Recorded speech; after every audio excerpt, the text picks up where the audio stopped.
Oi, está no ar o nosso Revista Lespe. A partir de agora, a gente te convida para 1h30 de muita informação e debate sobre os temas que fazem parte do dia a dia de quem vive aqui no estado de São Paulo.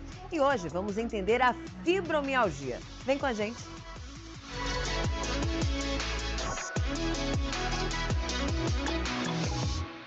A dor que não aparece nos exames, mas muda a vida de milhares de pessoas. E a fibromialgia não é apenas uma dor. Ela também exclui, gera preconceito e a falta de compreensão. Os impactos da fibromialgia no corpo, no sono, na saúde emocional e na qualidade de vida. E eu realmente espero que agora a gente consiga dar o mínimo de dignidade para as pessoas com fibromialgia. E a ciência avançando. Pesquisa da USP busca novos caminhos para o tratamento da fibromialgia. Boa parte dos estudos direcionados à fibromialgia era para tentar encontrar esse possível marcador inflamatório. Que inflamação é essa que tem no corpo, né? É agora, no Revista Lespe.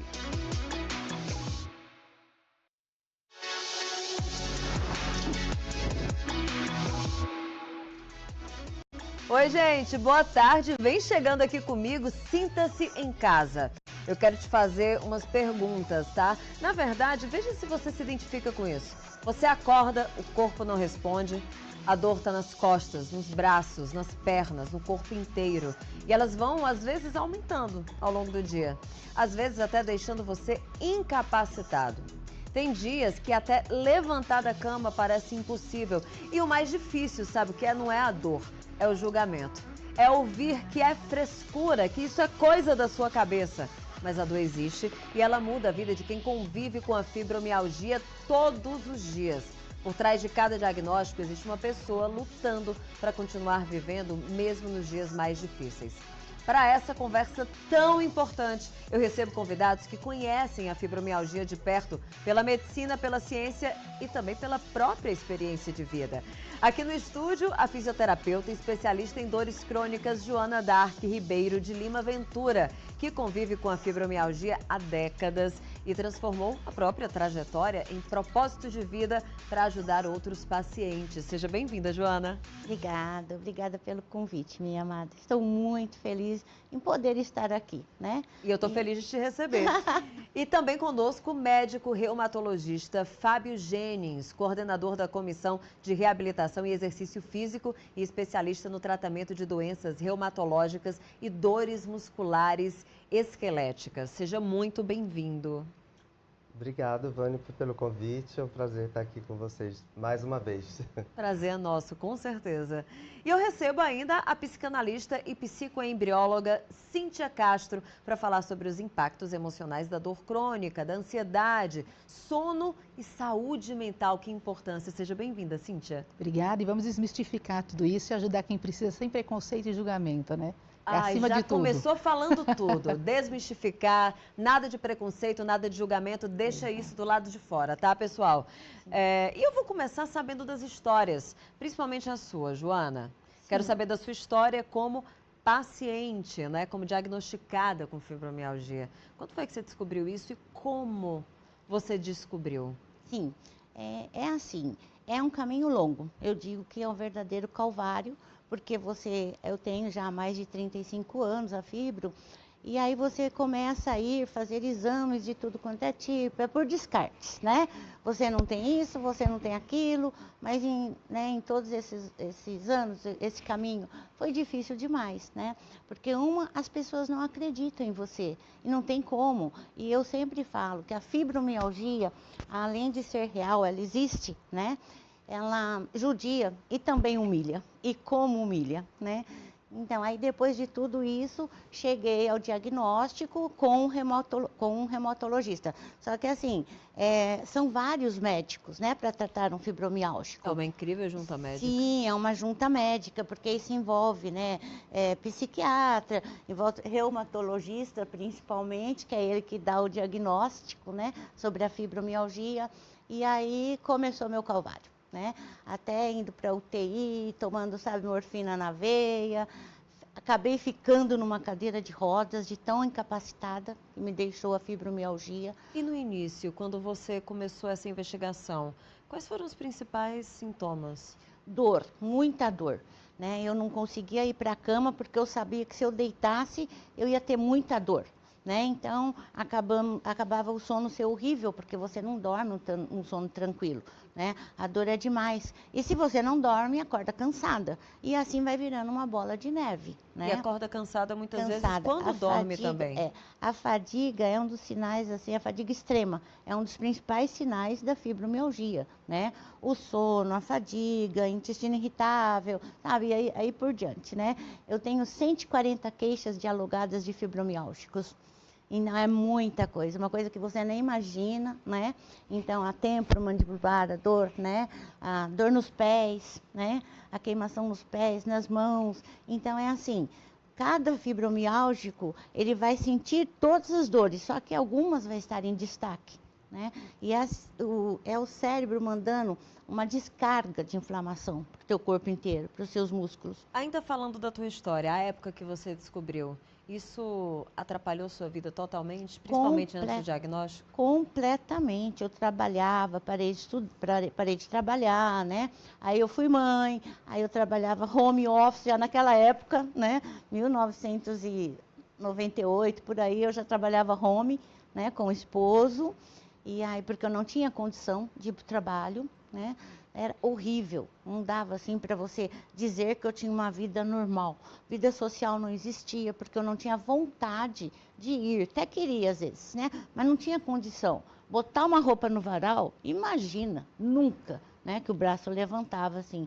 Então, tudo era muito difícil, muito. Né? Eu falo que um fibromiálgico sofre muito, sabe? A cada dia é um dia a mais. Porque é terrível e é assim, para você saber, né, que realmente tem fibromialgia, é uma estrada longa. Você lembra quanto longa. tempo levou para o seu diagnóstico?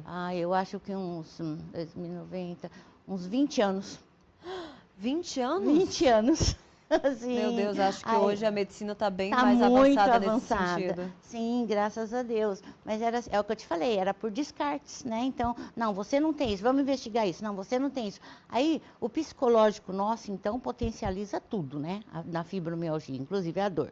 E aí você acaba imaginando que você tem uma doença rara, porque não existe, não acusa em exames, né? Que você tem isso ou aquilo. Aí acabamos ficando mais tristes ainda, né? Por isso que vem a depressão também junto, né? A carga completa, porque você começa a ficar triste, porque você não é capaz, né? Então, não sabe o que tem, não descobrem o que você tem. Então, italianíssima, né? Você viu? Eu também falo com as mãos. Além da boca, com as mãos, né? Mas olha, Joana, você acabou falando também da sua perspectiva, da sua... Como você sentiu isso? Sim. Estou aqui com o Fábio e com a Cíntia, que são exatamente as pessoas que podem falar desse diagnóstico e também dessa mística que existe ao redor da fibromialgia.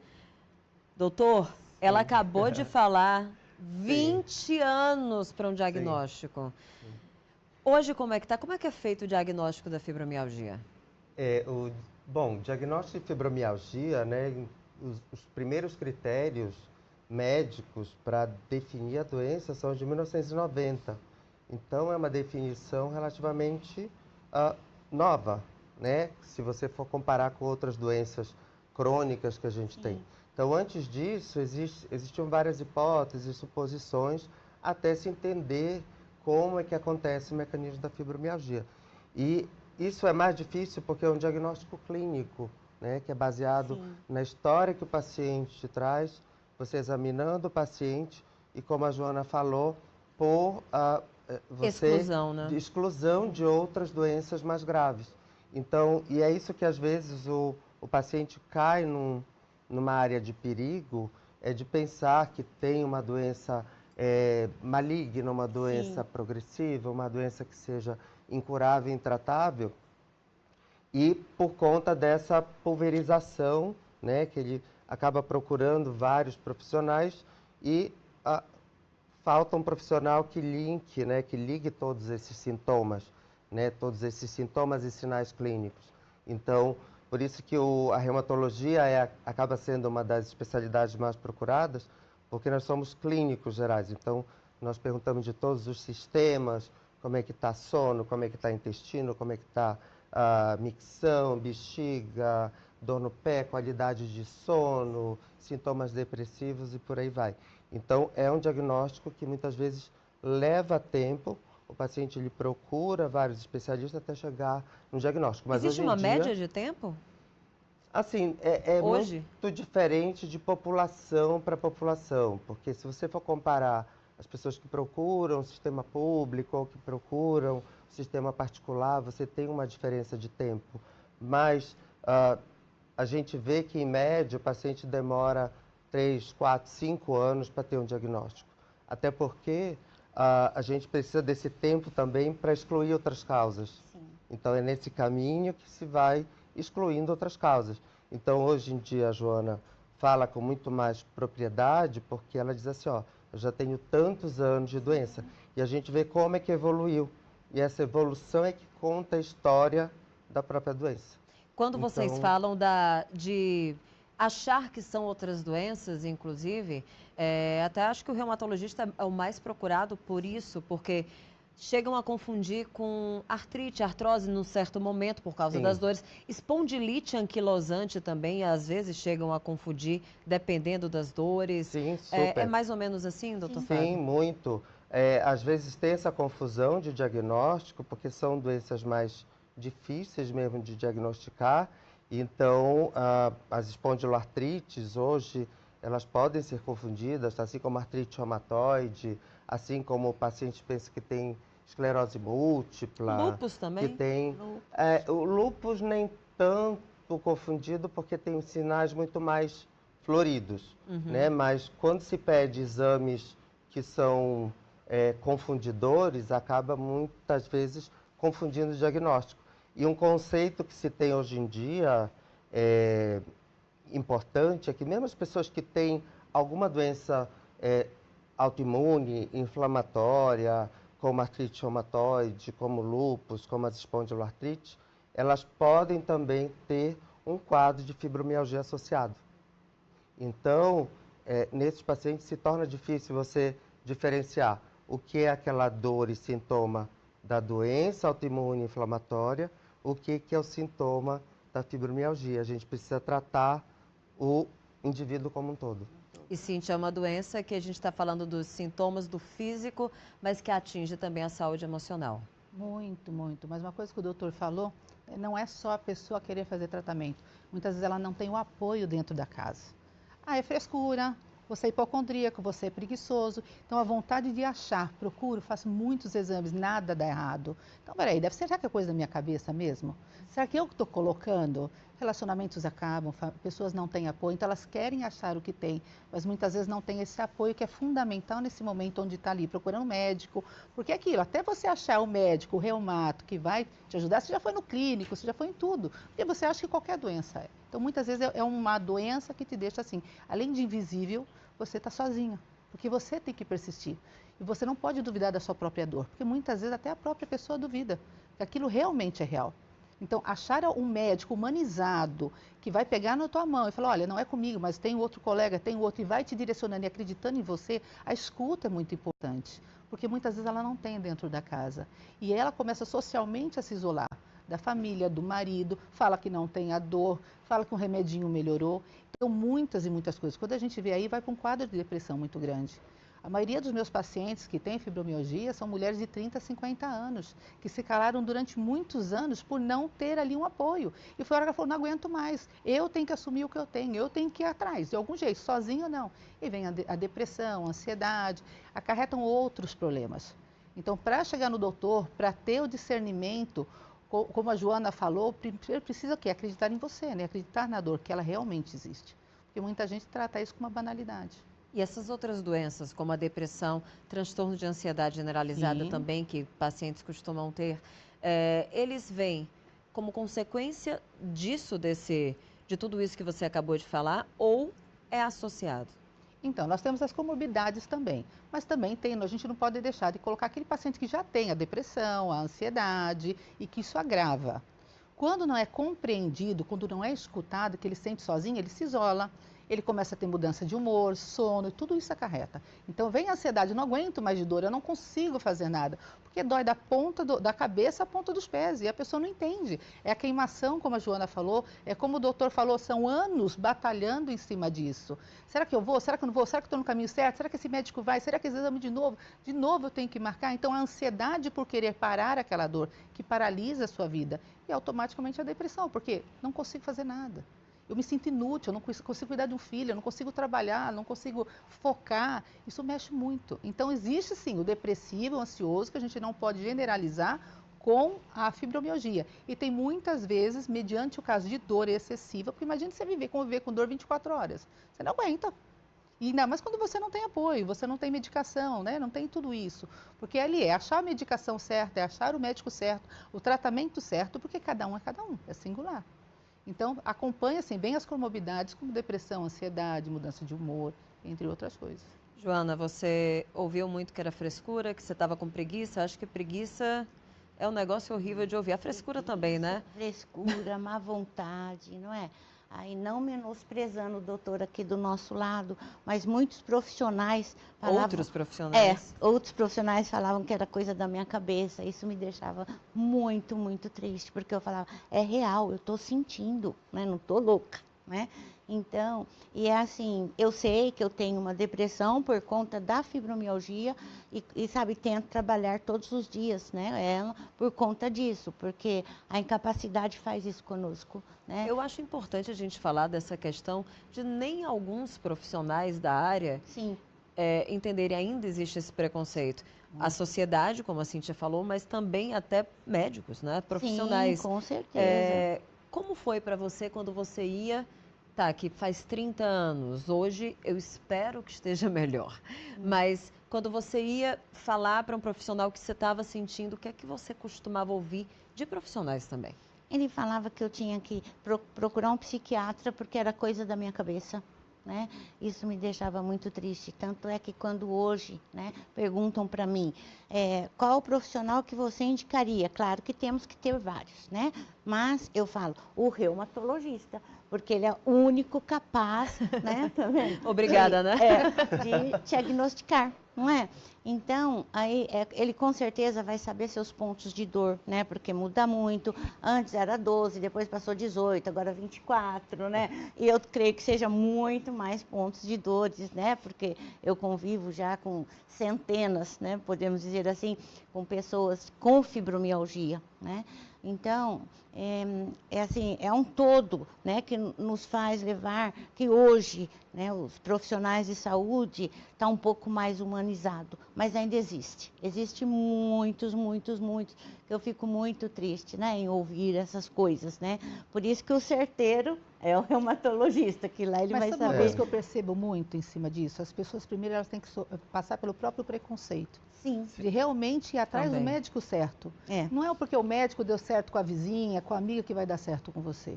Cada profissional tem o paciente certo.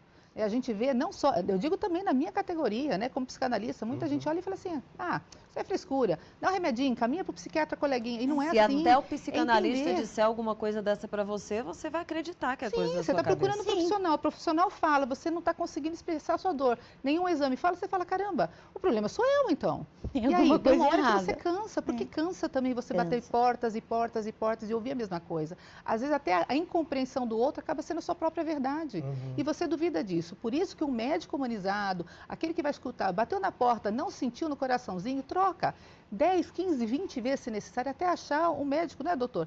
Que vai lá e olha, que analisa, que te escuta. Ele precisa te escutar. Hoje a gente não vê mais nenhuma classe as pessoas sendo escutadas, elas estão necessitadas de falar, eu respeito a tua dor, não compreendo, não entendo, mas bora lá. É tão simples. Sabe? Nosso médico humanizado aqui. Não, doutor, elas falaram vários pontos importantes, né? Então a Cíntia falou essa questão de o próprio paciente aceitar o diagnóstico. Então quando você aceita o diagnóstico, quebra o preconceito com você mesmo, você começa a se enxergar melhor e a se posicionar melhor perante as pessoas que realmente interessam. Então, essa aceitação do diagnóstico muitas vezes também é difícil. Muito né? difícil. Então, porque a dor, a fadiga, o cansaço é é tamanho que o paciente não acredita que não tem alguma coisa muito grave. Assim, grave Sim. que eu falo no sentido de ser um tumor, ser uma infecção grave, entendeu? Não se leva a sério tanto a dor porque você não crônica. tem um exame, né, de sangue, de imagem, que mostre que dê positivo para fibromialgia. Não existe. Existe ainda. Existem infelizmente. exames que dão negativos para outras doenças e que a gente exclui.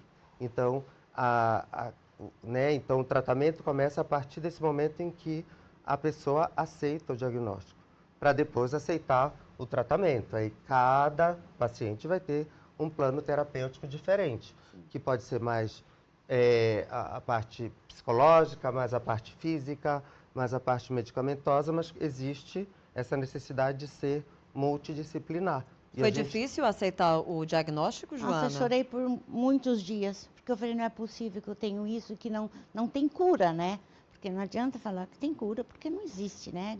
Eu ainda alcançarei isso, a cura, mas, né? É tem meio uma complicado. comparação que eu falo, Sim. que às vezes é um pouco, né, abstrato para se entender. Eu falo que como se fosse uma enxaqueca do corpo. Sim. Porque a pessoa que tem Nossa, faz enxaqueca, sentido. ela tem dor de cabeça, aí você faz uma ressonância, você faz eletroencefalograma, você faz exame de sangue e não tem nada. E você tem um diagnóstico de enxaqueca e a pessoa aceita.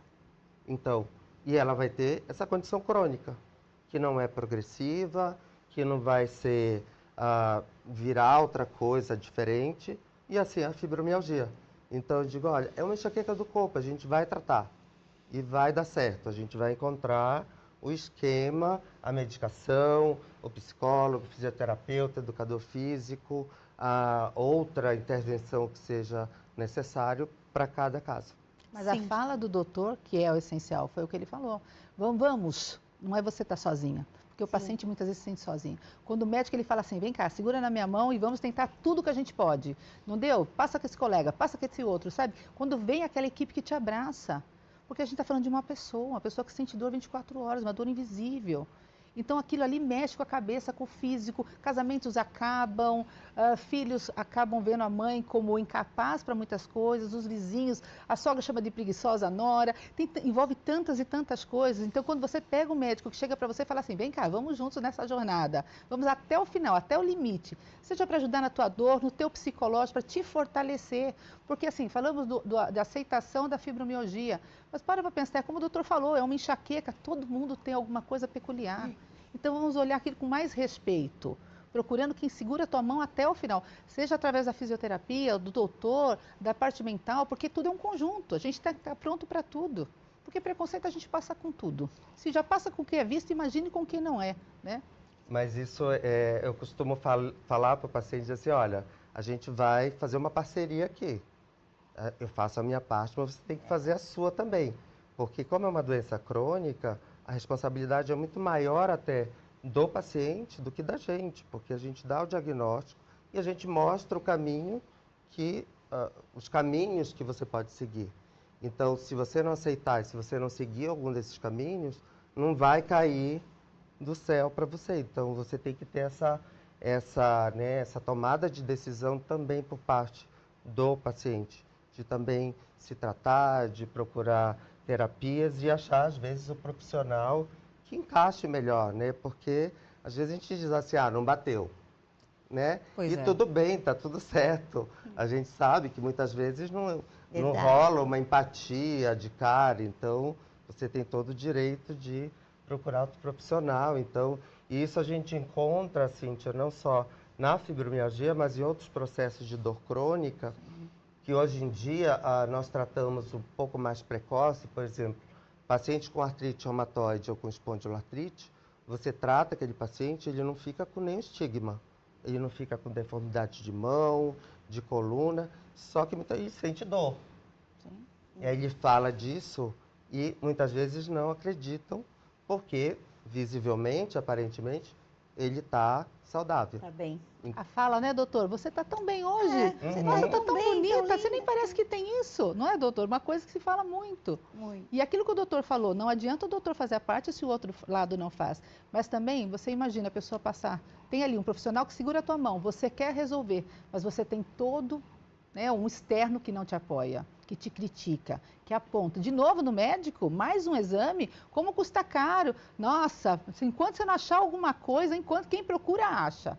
E aí vai indo. Então você também tem que estar fortalecida para que você possa falar, peraí, o outro pode criticar, mas eu achei o médico que me escuta, eu achei a fisioterapeuta que vai me ajudar com a minha dor. Então eu também tenho que chegar e pôr limite, o limite do outro, até onde pode o outro chegar e falar, isso é preguiça, vai, para com isso daí, você quer que eu não gosto de trabalhar mesmo? Então a hora que eu falo, peraí, isso aqui é minha vida, só eu sei o que eu passo, só eu sei o que eu sinto.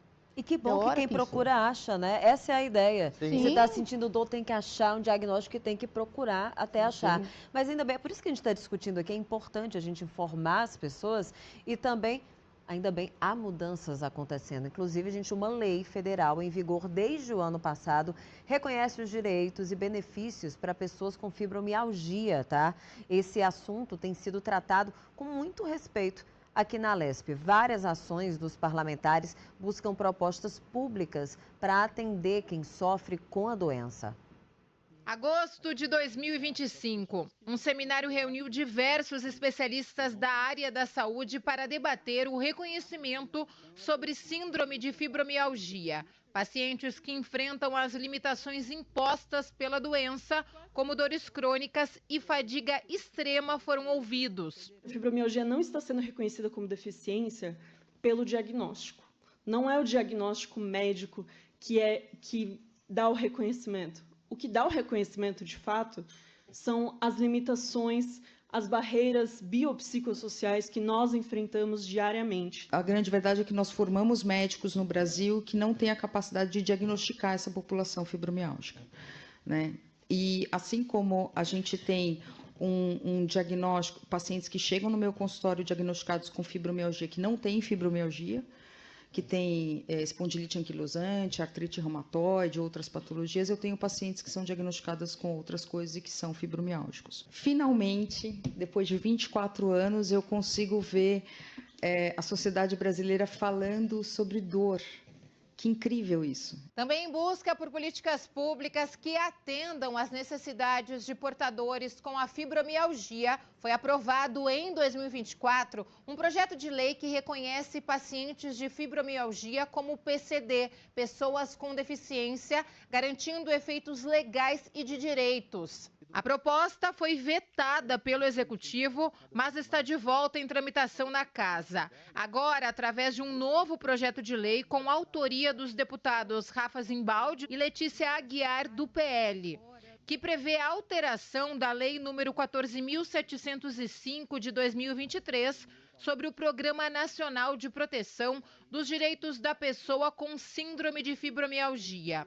O PL tramita agora na CCJ, a Comissão de Constituição e Justiça da Alesp. O poder público tem que garantir a qualidade de vida a todas as pessoas, especialmente aquelas que enfrentam as condições crônicas que comprometem sua autonomia e bem-estar. E a fibromialgia não é apenas uma dor, ela também gera preconceito e a falta de compreensão. E a gente vê isso que é presente na vida de todos os fibromialgicos. Eu tenho certeza que nós vamos regulamentar essa legislação aqui no estado de São Paulo para garantir todos os direitos das pessoas com fibromialgia. Então, o que nós buscamos é o direito dessas pessoas terem, as condições reconhecidas mesmo como deficiência. Quando você precisa não estar no seu trabalho, não é frescura, não é algo, porque essa pessoa é preguiçosa, é fresca. Não, muito pelo contrário, é uma deficiência. Então, tendo isso como deficiência, é algo que resguarda todos os fibromialgicos. A fibromialgia é uma doença reumatológica grave que, por causa da dor crônica por todo o corpo, afeta a vida profissional e social dos pacientes e prejudica a qualidade de vida. O deputado Luiz Cláudio Marcolino é autor do projeto de lei número 684 de 2025, que busca enfrentar a invisibilidade social e institucional imposta a todos que sofrem com a doença. A proposta está em tramitação aqui na Alesp. É uma conquista gigante. E eu realmente espero que agora a gente consiga dar o mínimo de dignidade para as pessoas com fibromialgia no estado de São Paulo e no Brasil inteiro. E é isso.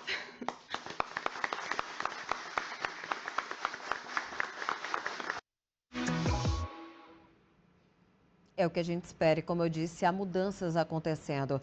Uma lei federal, Lei 15.176 de 2025, estabelece que a partir deste ano, 2026, a fibromialgia é oficialmente equiparada à condição de pessoa com deficiência, para vocês terem uma ideia da gravidade a que pode chegar essa doença.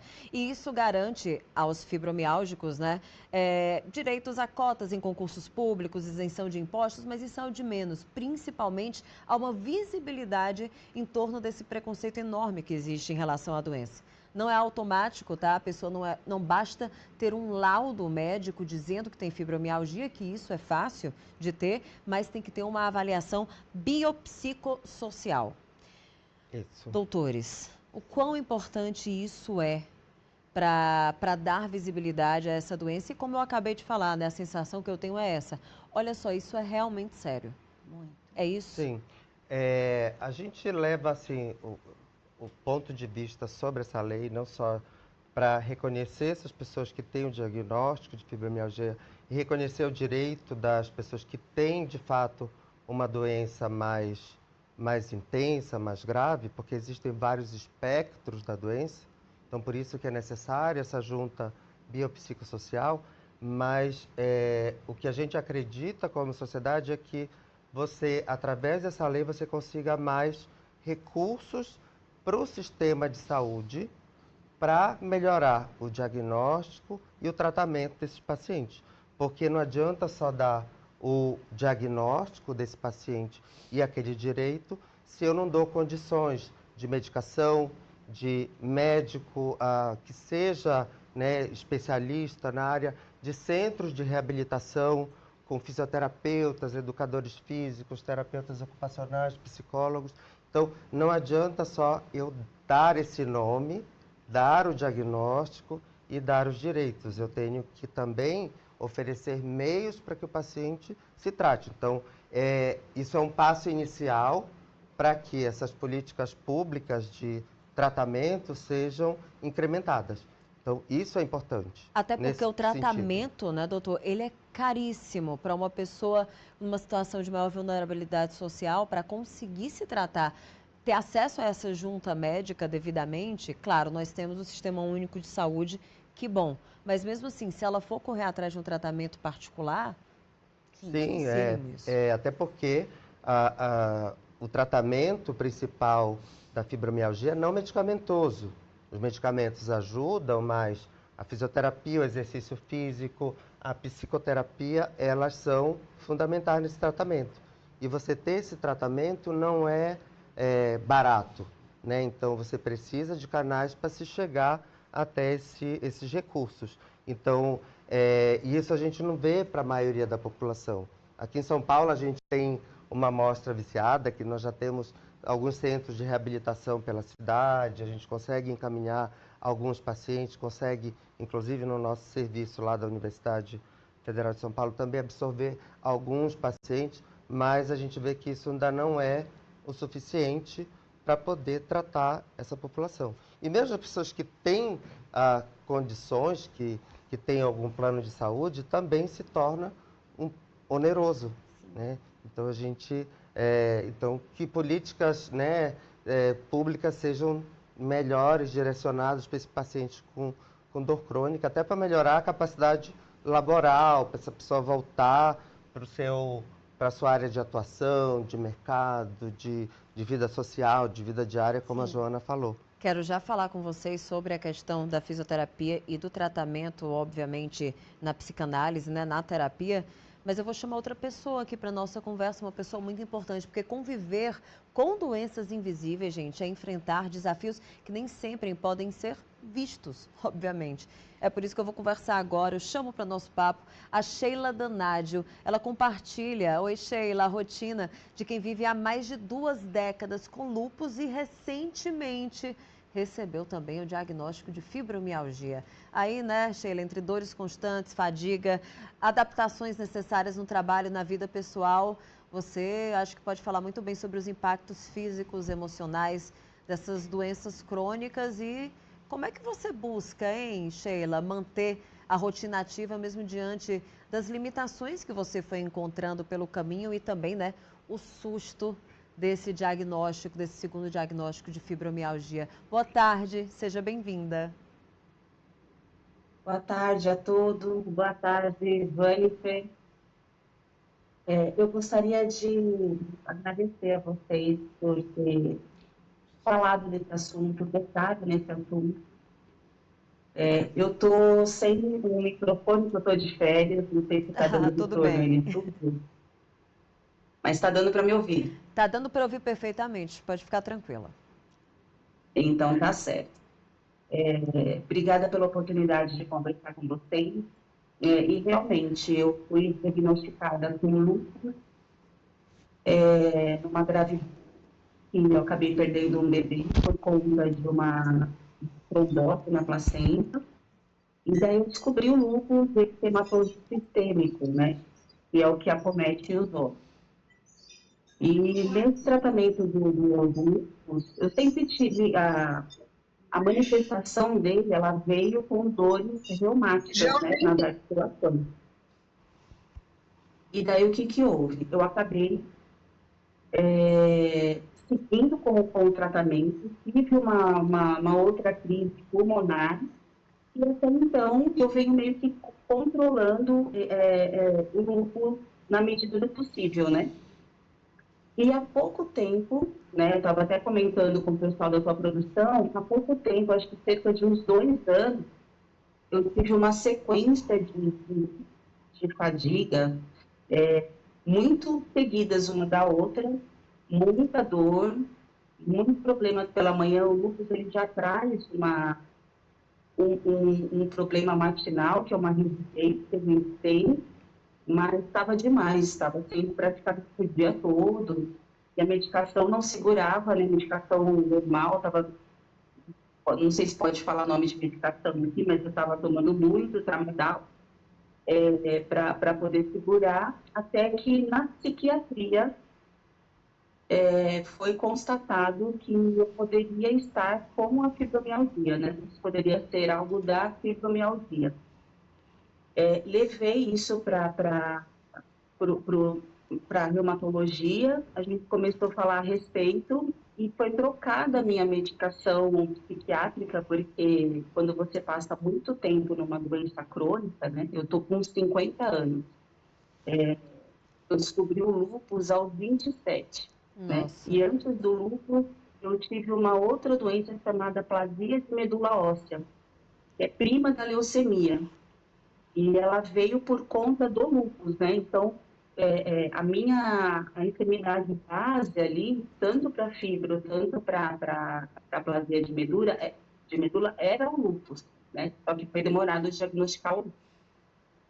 Então, como vocês estavam conversando aí, a dificuldade de ter um diagnóstico, ela é real até nos dias de hoje, né? Então, o fato da gente ter várias terapias, vários médicos de diversas especialidades atuando e conversando, ajuda a identificar. E daí, o que foi feito, né? Eu tomo 2 medicações, né, em conjunto para depressão, né, que ela acaba sendo, como eu estava dizendo, de um longo tratamento, uma doença invisível, né, que não é fácil, e acaba deprimindo mesmo, e apesar de ser uma pessoa super e muito ativa, quem me conhece sabe. E daí, nessa conversa, o que foi encontrado aí uma possibilidade de usar um antidepressivo que ele tivesse também uma influência na dor, né? Não sei se pode falar de medicação, mas é a duloxetina. Então, a duloxetina, ela além de tratar a depressão, né, que é uma depressão moderada que eu tenho, ela também auxilia na questão da dor. Então, eu vou dizer para vocês, não melhorou 100%, mas diminuíram bastante as crises de fadiga. Mas eu vou contar um pouquinho de como funciona a crise de fadiga para uma pessoa que tem lúpus e fibromialgia, né? No meu caso, que estou em tratamento, tomo hidroxicloroquina, né, que é a medicação específica para o lúpus, que é um anti-inflamatório. E quem sabe da malária, dengue, essas enfermidades assim, é uma dor absurda que a pessoa sente, né, nas juntas e tal. Então, a hidroxicloroquina é usada para malária e também no tratamento do lúpus. Não sei se tem a ver com essa dor, né, generalizada que a gente tem, mas é o que funciona para o lúpus em si. Como é que Então, você assim, adaptou sua rotina frente a essas crises, Sheila? Queria que você explicasse a crise em si, principalmente a de fibromialgia, mas e como você teve que mudar a sua vida, a sua rotina?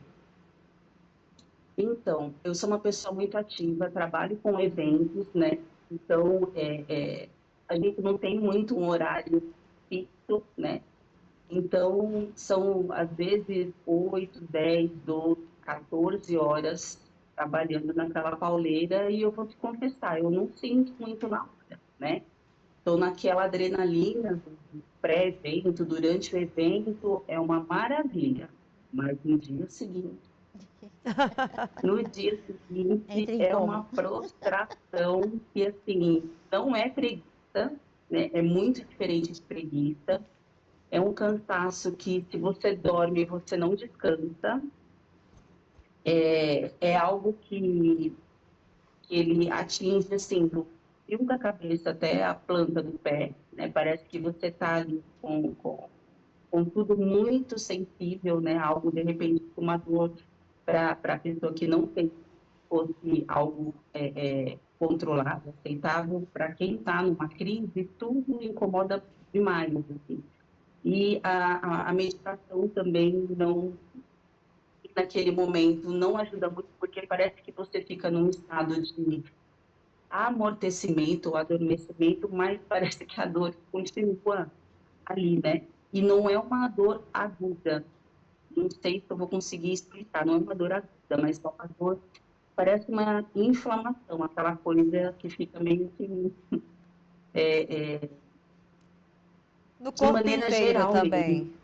Mesmo, o corpo inteiro. E no trabalho, eu sou muito grata a Deus, porque todos os trabalhos por onde eu passei sempre me acolheram muito na questão dessa doença invisível, né? Porque eu sou uma pessoa muito produtiva, as pessoas vêm e sabem, veem também que quando eu entro nessa dia de fadiga, o meu semblante parece que cai, né? Parece Isso impactou tua vida que profissional, então, também, Sheila? Com certeza, com certeza. Eu poderia produzir muito mais do que eu produzo, mas, graças a Deus, eu tenho tido oportunidade de ter algumas pausas, né?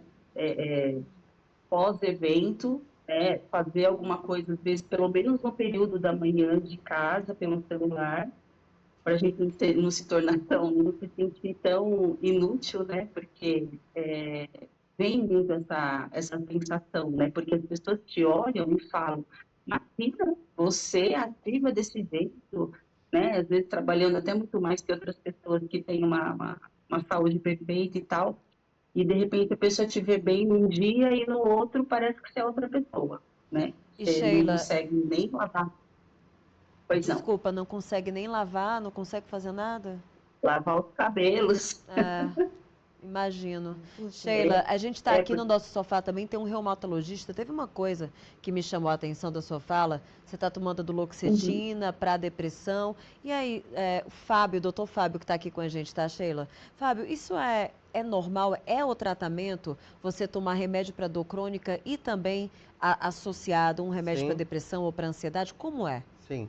É muito interessante a fala da Sheila, né? Porque ela trouxe essas informações de uma forma clara e a gente vê como é importante o paciente ter esse conhecimento, saber o que está ocorrendo no corpo, né?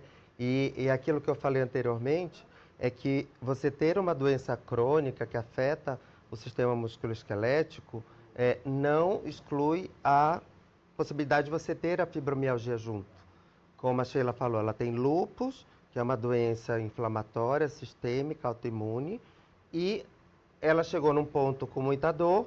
Provavelmente o colega viu que a doença inflamatória estava controlada, e aí a gente chega nesse diagnóstico de fibromialgia associada. E aí a gente lança a mão não de medicamentos que são imunossupressores, que vão ser anti-inflamatórios, a gente lança a mão de medicamentos com ação na dor crônica, que é isso que a Sheila falou, que não é aquela dor aguda de uma pancada, de você ter batido o pé, é uma dor que ela é centralizada. Essa dor, ela tem origem central, você tem um desequilíbrio no sistema nervoso central do controle da dor periférica. E aí, um termo que eu uso é que existe um triângulo não amoroso, mas um triângulo entre dor, humor e sono. Porque as áreas do cérebro e também os neurotransmissores responsáveis por essas funções, eles estão parecidos. Então, é comum você ter alteração de dor crônica, essa questão do humor também, e essa alteração do sono, que é não restaurador. Como a Sheila falou, que ela acordou no outro dia, parecendo que não tinha descansado. Agora, só um lembrete que é muito importante, que eu vi o vídeo passando de alguns pacientes com um déficit motor importante, com andadores, lembrar que se tiver algum sintoma, algum sinal motor, articular, neurológico, que esteja estranho, o diagnóstico nós reavaliamos, porque pela fibromialgia você não chega num estágio daquele. Então você precisa reavaliar sempre o diagnóstico, porque você pode ter outras doenças associadas. Então é importante isso. E a duloxetina é uma medicação, a gente fala porque é o nome da base, né, da base química, não é do nome comercial. Do composto.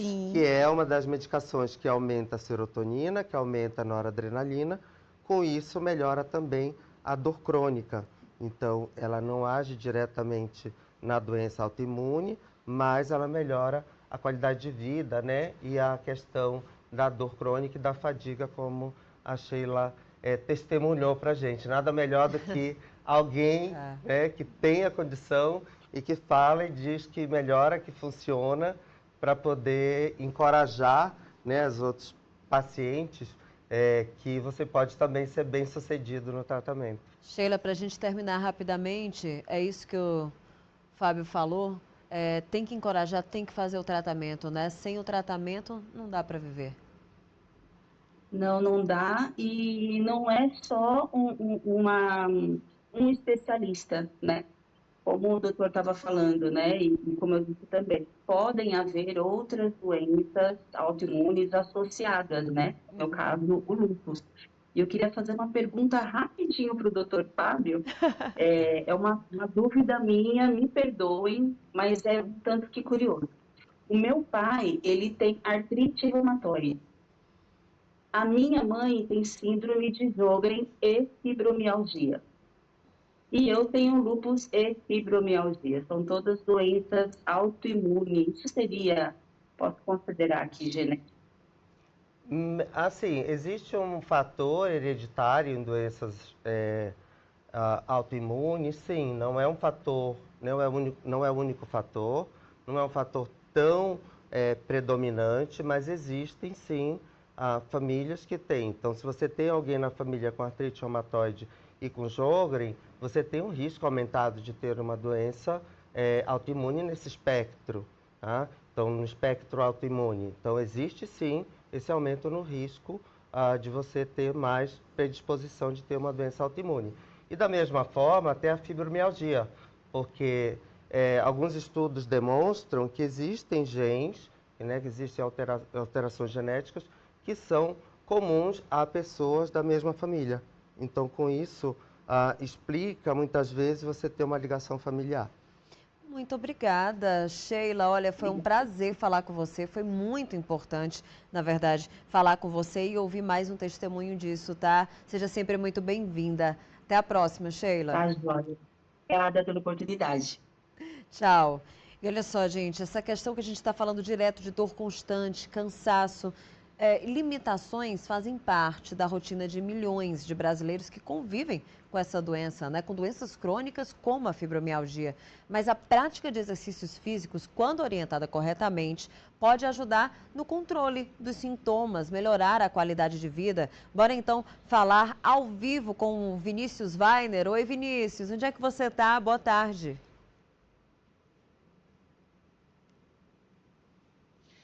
Oi, Vânifer, boa tarde para você, boa tarde para todo mundo ligado aqui na TV Alesp, na revista Alesp. Eu estou justamente no lugar que muita gente conhece, se não a maioria, tá? E é nesse lugar aqui, academia, lugar de exercício físico, principalmente para quem sofre dessas dores ou quer prevenir nessa doença que a gente está falando a todo momento, porque é através dos exercícios físicos que muita gente tem enfrentado essas dores, essas doenças. Quem vai falar sobre isso com a gente é o Murilo Espina, ele que é fisioterapeuta, também um profissional da educação física, e ele que vai explicar para a gente, né, como é que o exercício físico pode realmente ajudar as pessoas que sofrem tanto com esse tipo de dor, que não é fácil, né, Murilo? Boa tarde. Boa tarde a todos. Essa patologia, a fibromialgia, ela vem com característica de dores musculares, né, crônicas, né, com mais de 3 meses, né, e essas dores elas acabam acometendo diversas partes do corpo. E o exercício físico, né, o exercício frequente, ele acaba conseguindo modular essas dores, né, e dando uma condição melhor para que as pessoas consigam até dormir melhor, que o distúrbio do sono é uma das características de quem tem fibromialgia. Agora sim, é um pouco contraditório para as pessoas que não sabem, né? Como é que eu estou com dor e venho para a academia, como a gente está vendo aqui, muita gente nesse horário mexendo o corpo. Acreditava-se antes que era uma patologia que acometia os músculos diretamente, mas hoje a gente entende um pouco mais sobre a patologia e diferente de outras patologias reumáticas, ela não causa inflamação nos tecidos e nas articulações. Então, é um problema mais da modulação da dor via sistema nervoso central. Então, a gente conhecendo melhor, né, a patologia, a gente consegue entender que o exercício físico modulado e passado de forma individualizada, gradual, de forma lenta e com uma evolução gradual, ele vem conseguindo ajudar essas pessoas a ter um controle melhor da dor e, consequentemente, também um sono e uma higiene do sono muito melhor, consequentemente, melhorando a fadiga. Murilo, eu tenho uma dúvida aqui que é da maioria. Quais são os principais exercícios ou os mais indicados para quem tem a fibromialgia? Isso, a gente vem acompanhando aí ao longo do processo de desenvolvimento dessa patologia por anos, acreditou-se que somente os exercícios aeróbicos contemplavam esse tipo de patologia. Mas hoje em dia a gente tem referências bibliográficas muito importantes, dando a entender para a gente que também o exercício resistido, o trabalho exatamente na musculação, com exercícios com faixas elásticas, exercícios de equilíbrio, exercícios também visando mobilidade e alongamento, eles contemplam uma melhora dessa modulação da dor. Qual é a orientação que você traz aqui para o nosso telespectador, as pessoas que estão enfrentando algum tipo de dor ou que suspeitam, né, da doença mesmo, qual é então sua indicação? A indicação é para que você comece devagar, tá? Avaliação da dor 24 horas pós o exercício, das 24 a 48 horas pós exercício, para que o profissional da saúde, o profissional de educação física, o fisioterapeuta, consiga, na sua próxima sessão, modular o seu treinamento, modular os seus exercícios de acordo com o que você apresentou. Então, é um treino individualizado, fugindo daqueles protocolos padronizados, o que dá a entender para a gente que a frequência do estímulo ele é mais importante do que a intensidade. Bom, Murilo, já eu converso mais com você, tá? Vou pedir licença, que eu vou passear, viu, Vânifer? Que eu conheci essa turma aqui da academia, olha, tô com 2 Marias aqui que são um exemplo, né? Dona Maria Helena, ela já é aposentada, também sofre com as dores, eu já soube através do seu fisioterapeuta. Como é que tá a vida hoje depois desses exercícios? Tô vendo aqui, 1 hora e 24 minutos, a senhora tá aqui na academia.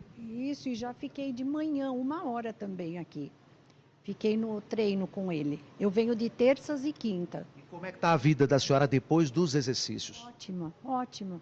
Eu só não gosto do frio porque quando às vezes eu sinto alguma dor, mas eu venho para cá, faço exercício e acaba. A senhora não deixa de fazer o exercício? Não, eu só falto que nem eu falei, né? Quando eu preciso ir ao médico, fazer exame, mas do contrário eu não falto. Bom, eu soube que a senhora tinha umas dores, a senhora já conversou comigo antes, e depois dos exercícios, como é que está hoje a vida da senhora? Tá ótima, do que eu tinha e pela minha idade também, né? Porque com a idade tudo vai piorando, mas... Posso perguntar a idade? 77. 77 anos.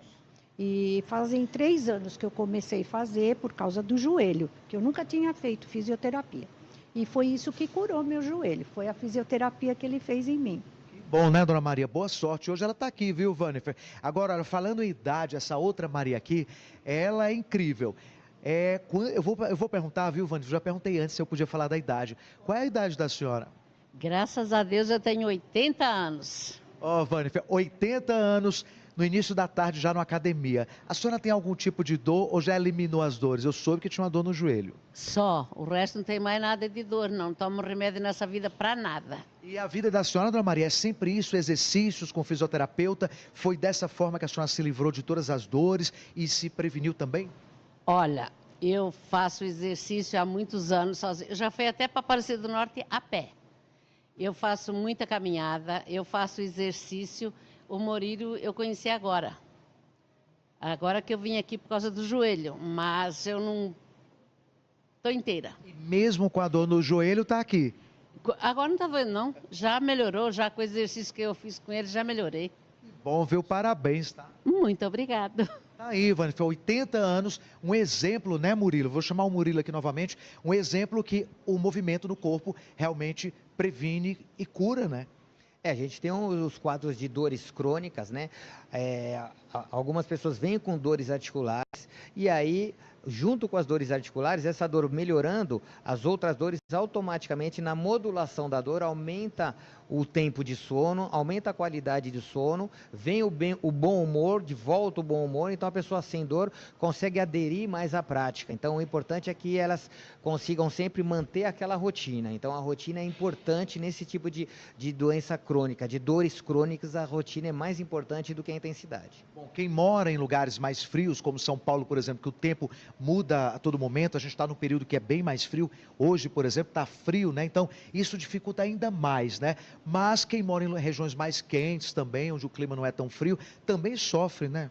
Também sofre igualmente, né? Porque, como eu disse, a modulação das dores e da fibromialgia é via sistema nervoso central. Então, ela muitas vezes independe da temperatura. É claro que na época do frio vai sentir um pouquinho mais, mas as pessoas que moram em regiões um pouco mais quentes também sofrem com essas dores crônicas. Obrigado, então, tá, Murilo, pela entrevista, pelas informações. Tá aí, Ivani. Então, eu vou encerrando com a imagem dessas duas meninas, né? Quase as duas têm 80, né? Dona Maria Helena está pertinho dos 80 e ela quer chegar e quer passar muito mais, assim com a Dona Maria, né? Você quer chegar a quantos anos? 200. 200 anos. Aí, pelo que eu tô vendo... Cabeça boa, andando...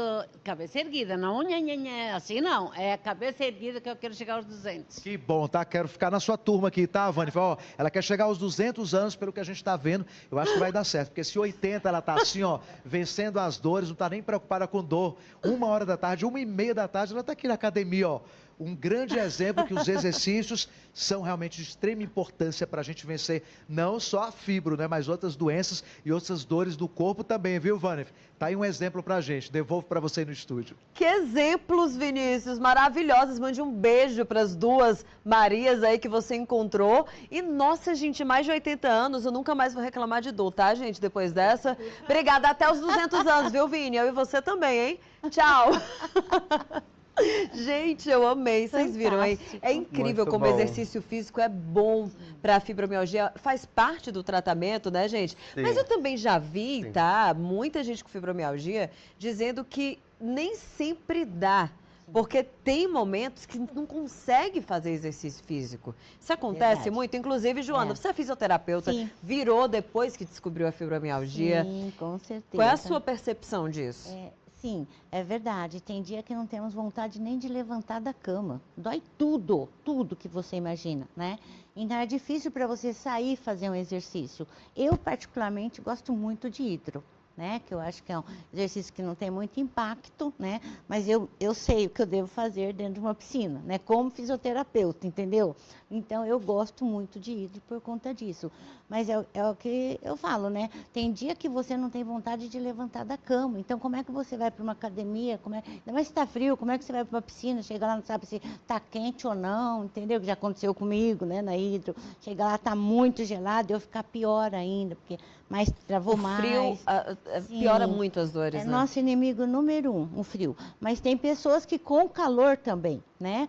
Então, e uma coisa bem bacana é assim, depois se eu tiver chance eu vou comentar, claro, né? Sobre o que me motivou a fazer a fisioterapia, né? Para cuidar de mais pessoas. Então, é assim, tem pessoas que não conseguem mesmo fazer exercício físico. É importante? Sabe, nem que se for uma caminhadinha lá no condomínio, esse tipo de coisa, sabe, um alongamento. Principalmente aeróbicos também. Sim, principalmente, porque isso daí nos ajuda muito, exercício nos ajuda muito. E ele, sabe, tem que ser assim, ó, lado a lado, sabe, com a fibro, né? Então é o que eu falo, é um monte de coisas, né? São medicações, são exercícios, são alimentações, né?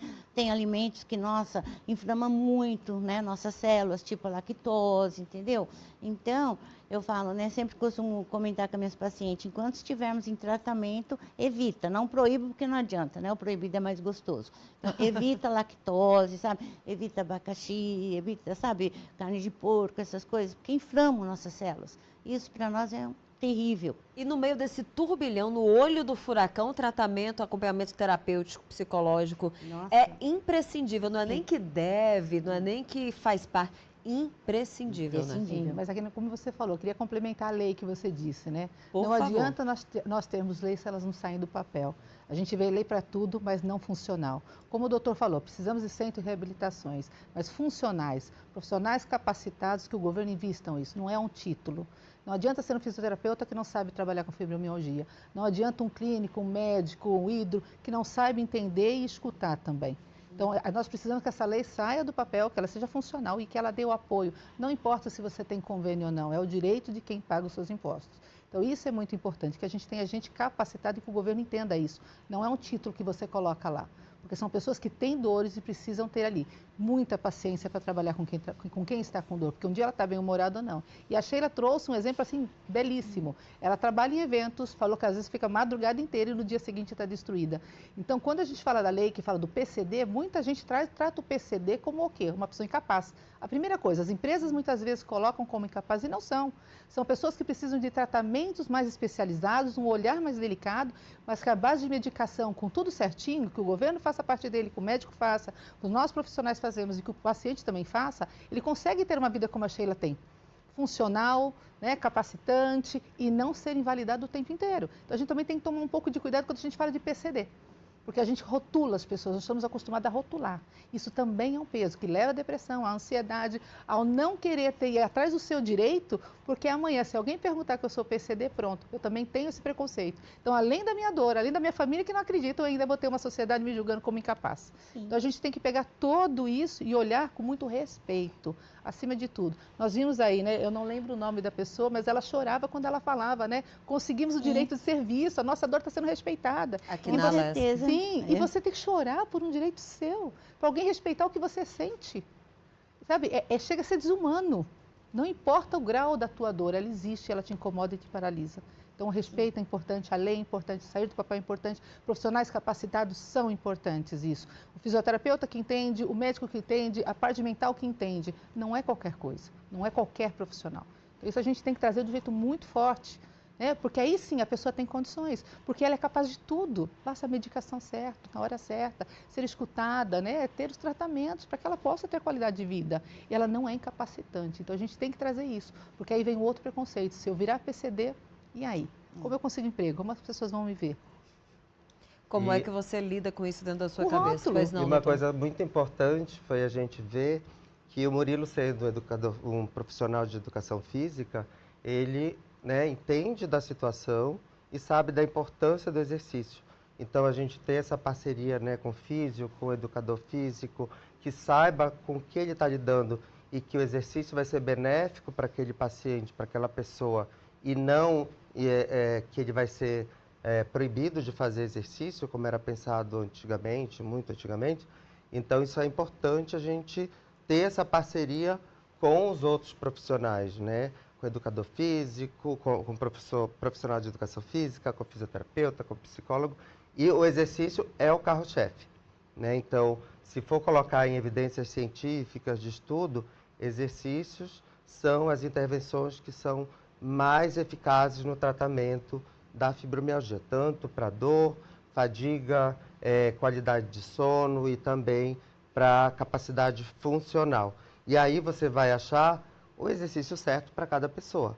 Então, por exemplo, a Joana gosta de hidro. Eu já não gosto de hidro. Não, obrigada. Então, eu já prefiro fazer a intramusculação. Então, você adapta de acordo com o gosto, né? Com as opções e a decisão também compartilhada com o paciente.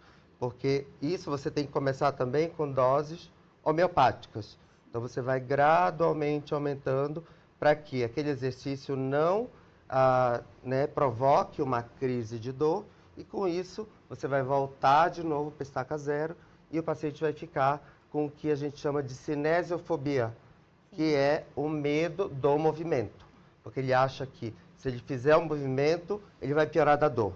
Então, esse processo precisa ser quebrado para que tenha uma progressão benéfica no plano de tratamento. E eu me pergunto, gente, como a gente vai enxergar através de uma doença que não é apresentada em exames? Dá uma olhada. Um dos maiores desafios que o paciente com fibromialgia enfrenta é o diagnóstico tardio e a dificuldade de um tratamento multidisciplinar, que envolve aí médicos, fisioterapeutas, psicólogos, tratamentos esses que às vezes não estão disponíveis pelo SUS. Além disso, ainda existe muito preconceito e desinformação. Como a dor não é visível, então a pessoa não é visível e não tem um biomarcador, no caso, ele não aparece em exames. Então fica um pouco complicado. Além da dor crônica, a fibromialgia também causa fadiga intensa, alterações cognitivas, hipersensibilidade sensorial, tonturas. Então, como muitos desses sintomas são invisíveis, o paciente frequentemente ele enfrenta incompreensão social e dificuldade no ambiente de trabalho, mesmo estando profundamente limitado a esta doença. Então, as leis, elas vieram para transformar direitos em políticas públicas concretas. Quando existe uma legislação específica, fica mais fácil garantir atendimento. Na prática, isso significa o quê? Mais dignidade, menos invisibilidade e mais segurança para o paciente buscar seus direitos sem precisar justificar a sua dor o tempo inteiro. Mas ainda precisamos avançar muito, principalmente na criação de políticas públicas permanentes, na capacitação dos profissionais de saúde, na ampliação do acesso ao tratamento multidisciplinar e regulamentações que considerem a avaliação biopsicossocial e o impacto funcional da doença na vida da pessoa. E que difícil é justificar a própria dor direto, né? Olha, a busca por novos tratamentos para fibromialgia é o foco de uma pesquisa da USP, que procura mulheres voluntárias para participar de um estudo com fotobiomodulação, uma terapia feita com luz em frequências específicas. A gente vai entender melhor essa história, porque eu vou falar agora com a professora doutora Beatriz Gutierrez, que explica como essa técnica. Doutora Beatriz, seja muito bem-vinda, pode ajudar no controle da dor, da fadiga, de tantos outros sintomas da doença, né? E também eu queria saber da importância de ampliar pesquisas científicas voltadas à qualidade de vida de pacientes com fibromialgia. Boa tarde, seja bem-vinda. Boa tarde, agradeço imensamente pelo convite e parabenizo, né, vocês pela iniciativa de trazer um tema tão importante né, de pessoas que sofrem tanto e realmente são ocultadas na nossa sociedade, né? Um sofrimento tão marcado, um sofrimento que realmente afeta. Opa, doutora, eu acho que a gente perdeu um pouquinho aqui a senhora, travou. Já já, se tudo der certo, a gente volta a falar com ela, porque essa questão da fotobiomodulação eu fiquei, inclusive, muito curiosa. Você trabalha com isso, não é, sim, Joana? Trabalho. Como é que funciona? Dá um spoiler aqui antes da gente falar com ela. É assim, funciona assim. O equipamento desenvolvido na USP de São Carlos, tá? Então, é o laser acoplado com o ultrassom, né? Então, nós temos muitas terminações nervosas nas mãos, nos pés, né? E aí foi aí que me incentivou a fazer a faculdade, porque nós, né, temos algo assim que chama fibrofog, que é as nuvens mentais, esquecer tudo de vez em quando. É a névoa mental, né? Fibrofog é em inglês. Justamente. Imagina que 5 anos atrás eu imaginava que eu fosse fazer uma faculdade de fisioterapia. Eu fiz ciências contábeis, então imagina, mudou completamente, fui para humanas. Mas eu achei que eu deveria fazer esse curso, tanto trouxe esse tratamento para São Paulo, né? Porque aqui em São Paulo só tem eu, né? Que faz esse tratamento, graças a Deus, né? Não, queria que tivesse mais pessoas. Como paciente? Sim, não. Eu tenho a clínica que cuida dos pacientes. Por isso que me incentivou a fazer a faculdade, mesmo depois dos 60, para poder cuidar de mais pessoas, sabe? Poder levar qualidade de vida a mais pessoas, né? Inclusive, Joana, acho que a gente voltou com a Beatriz, né? Sim. Beatriz tá vendo a gente, né? Olha só, Beatriz. Okay. Ela começou a falar aqui da questão da fotobiomodulação, já que a gente tinha perdido o teu sinal. Explica isso, por favor, esse tratamento, como funciona. Sim, nós trabalhamos com luz de LED pulsada, né? Não chega a ser tão profunda como a fotobiomodulação. Nós trabalhamos com auriculoterapia clínica, é uma técnica, né? Um procedimento de origem francesa.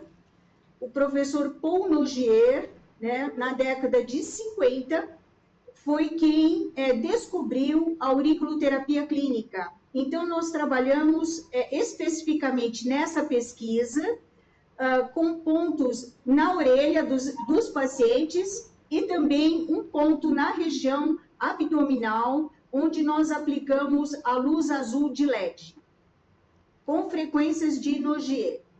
Interessantíssimo. Agora, como é que funciona? Como é que a pesquisa também pretende entender, melhorar a qualidade de vida e entender também melhor a fibromialgia através de tudo isso que a senhora acabou de falar? É assim, a pesquisa, na verdade, ela vai analisar, né, prováveis melhoras, a gente espera, né, o nosso resultado esperado, né, é que esses aspectos biopsicossociais melhorem. Nós tivemos já um grupo de 200 mulheres tratadas nesse último ano, com resultados espetaculares, mulheres com dor há 40 anos, a gente tem conseguido aliviar a dor dessas mulheres. Nós aplicamos instrumentos, né, para fazer o rastreio desses aspectos biopsicossociais. E hoje a gente sabe que o melhor indicador de qualidade em saúde, né, o indicador ouro que a gente chama, é a satisfação da pessoa que está sendo tratada. E nós tivemos, dentre essas mulheres que a gente já conseguiu tratar, uma melhora importante dessa satisfação. Só para vocês terem uma ideia, por exemplo, mais de 40% delas tinham avaliado a sua situação de saúde como ruim. E após 10 semanas de tratamento, 40% delas, não, eram 40%, 34% delas já estão avaliando como melhora dessa satisfação. Nossa, incrível isso. E como é que as pessoas fazem para participar dessa pesquisa, para ter acesso, né? Sim, nós temos um agendamento, né? Depois eu posso estar passando, né, para vocês. onde essas mulheres podem se inscrever. É por um site? Pode passar se quiser, tá? Já. É por telefone, tá? Você tem ele decorado? Não tenho decorado, mas já vou procurar aqui, já passo para vocês, tá? É importante a gente fazer essa ponte para que mais pessoas tenham acesso a isso. Sim, nós vamos ter agora, então, uma próxima fase da pesquisa, onde pretendemos também trabalhar com homens, tá? Mas é mais comum em mulheres, não é isso? Sim, mais de aproximadamente 60% são mulheres que são acometidas. Você achou o telefone? Tô aqui na procura. Tá certo. Enquanto você procura, queria saber mais como é que vai ser essa próxima fase. Por que vocês resolveram abrir para homens também? É mais difícil, mas homens também têm, né? E eu acho que os homens devem ser os que menos procuram ajuda, têm mais resistência. Sim, é isso mesmo. Eles, pela própria questão de gênero, né? Isso. Eles muitas vezes têm vergonha de ceder que estão sentindo dor. Né? Mas a gente percebe, nós tivemos alguns homens que a gente tratou, que são funcionários da Universidade de São Paulo, que é onde está acontecendo, né, o estudo, que tiveram melhora importantíssima, né? Como a Sheila colocou, né, os sintomas depressivos, eles estão presentes, principalmente por causa da dor crônica, né? E um desses funcionários que a gente atendeu, ele realmente encontrava-se em depressão grave e ele teve uma melhora muito importante do humor. Então, isso para a gente traz uma grande alegria, né? A gente saber que o nosso SUS poderá tratar dessas mulheres, porque a nossa maior intenção da Universidade de São Paulo, né, é estar trazendo isso para a sociedade brasileira gratuitamente. Sensacional, professora. E para terminar, então, você conseguiu achar aquele telefone para passar aqui para gente? Espera um pouquinho, eu tô aqui. Então faz uma coisa. Olha, eu vou passar o meu telefone.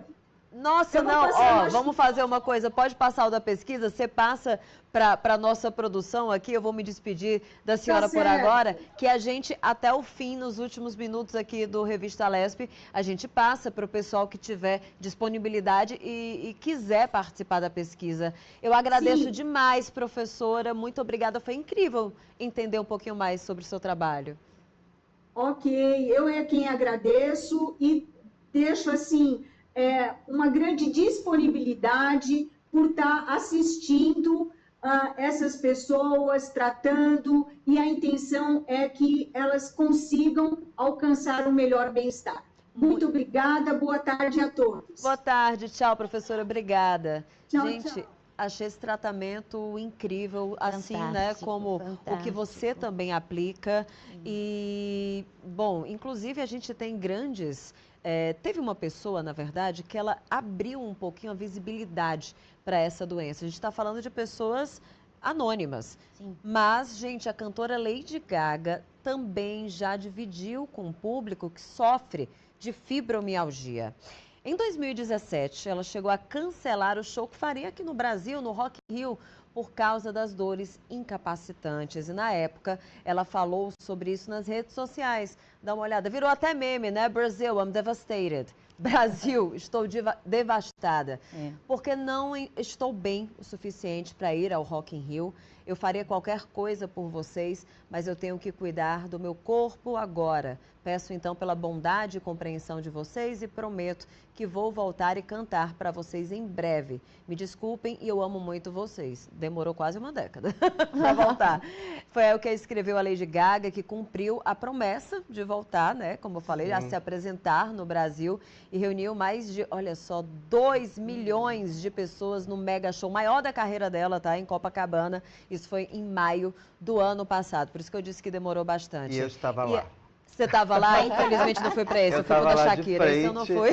Então, é porque a Lady Gaga meio que se tornou meio que a garota propaganda de fibromialgia, né, entre os reumatologistas. Sim. Uma grande voz da fibromialgia. Porque é uma grande voz dizendo, né, falando sobre a condição. E eu achei, assim, fantástico ela ter vindo e fez um show estrondoso, né, que foi o início da turnê dela mundial, e mostrando como foi a capacidade de se recuperar, de se tratar e de chegar lá. Então, mostrando então um exemplo positivo, que isso funciona muito, né? Alguém que tem a condição e mostrar que você tem a capacidade de melhorar e está lá em cima do palco e o show foi Não tenho dúvidas. Inclusive, me chama muita atenção, me comove essa história da Lady Gaga, porque ela mostrou num documentário, tá, gente? Uma coisa que eu acho que é raríssima alguém ver, alguém que não tem fibromialgia. Ela mostrou, câmera nua e crua, era um documentário, o momento da crise dela. E ela descreve no momento que ela está sentindo. Ela fala de dores do couro cabeludo até os pés. E ela, inclusive, se faz uma indagação naquele momento. Ela fala... eu tenho acesso, eu tenho dinheiro para conseguir o tratamento muito rápido. E quem não tem, né? Inclusive, assim, me comove muito tudo isso que a gente está ouvindo aqui. Eu não ia falar, mas eu resolvi dividir. Agora, uma coisa para dividir com vocês. Eu tenho fibromialgia e quando eu escuto... Estou me emocionando nesse programa hoje. Quando eu escuto a sua história, a Sheila que falou com a gente, o documentário que eu vi da Lady Gaga, isso me comove muito porque são dores, gente, 24 horas por dia, 7 dias por semana e tantas vezes incapacitantes, né? E aí, doutor, quando a gente fala de tantos médicos, essa indagação que a Lady Gaga fez sobre e quem não consegue pagar. Que junta médica é essa que o senhor está falando desde o início do programa? Tantas pessoas, a gente está aqui com reumatologista, fisioterapeuta, estamos com psicanalista, falamos também, vamos colocar na conta da saúde, não junta médica, mas, poxa, educador físico. Quem a gente precisa para tratar a fibromialgia? A gente precisa, né, de uma equipe multidisciplinar que dê esse suporte para o paciente, mas inicialmente um diagnóstico que seja bem dado, que seja aceito pelo paciente com fibromialgia, para que ele, né, pegue nas mãos dos profissionais e siga. Você falou do profissional da educação física, mas assim, é importante você ter numa unidade básica de saúde um fisioterapeuta e uma pessoa também para fazer um treinamento físico, porque apesar de surgirem pesquisas em várias intervenções novas, como essa biomodulação, tem vários estudos com neuromodulação, que é magnética transcraniana, que já tem vários estudos mostrando que tem o benefício. A gente sabe que o exercício físico e a psicoterapia são as intervenções não medicamentosas mais importantes. Então, a gente não pode perder o foco e falar que essas intervenções são coadjuvantes, mas o que é importante é essa parceria, essa participação ativa do paciente no seu tratamento. Então, aí vem de novo sobre a questão da lei, não só estar no papel, não só rotular as pessoas, mas sim também fazer políticas de saúde que leve essa equipe multidisciplinar para as unidades básicas de saúde. E vamos valorizar a pesquisa, vamos valorizar o trabalho da USP. A gente acabou de ouvir a professora Beatriz e chegou o telefone, tá? Ela achou o telefone. É do Departamento de Gerontologia da USP. Então anota, eles vão abrir para homens também a partir do próximo momento, mas no momento é para mulheres. DDD é 11 e o número está aí aparecendo na sua tela, é o 97425 7459, 97425 7459, é o Departamento de Gerontologia da USP. A gente tá... Aproveitando hoje, dia 28 de maio, é o Dia da Saúde da Mulher. Então, para a gente lembrar que existem vários aspectos diferentes e que a gente precisa entender esses aspectos diferentes, que a fibromialgia, por exemplo, não é em torno de até 90% mais frequente em mulheres, por isso que a maioria dos estudos não incluem homens. Então, lembrar disso. lá na Universidade também de São Paulo, a gente faz propaganda também da Federal, que nós já tivemos projetos e pesquisas publicadas com fibromialgia fazendo natação, fazendo pilates, fazendo treinos funcionais também e mostrando o benefício dessas terapias que são teoricamente baratas e que têm uma eficácia muito boa no tratamento dessas... Queria só complementar isso da Lady Gaga rapidinho. Acima de tudo, essa potência que ela é. Imagina a cobrança que é cancelar um show no Brasil, no Rock in Rio.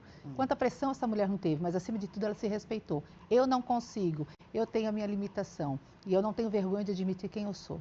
Então isso é muito importante quando a gente fala de qualquer doença, porque tinha muita coisa envolvida, muito dinheiro envolvido, muito patrocínio envolvido e essa mulher se priorizou. Então, acima de tudo, se priorize, olhe para você, entenda, e você não é incapacitante.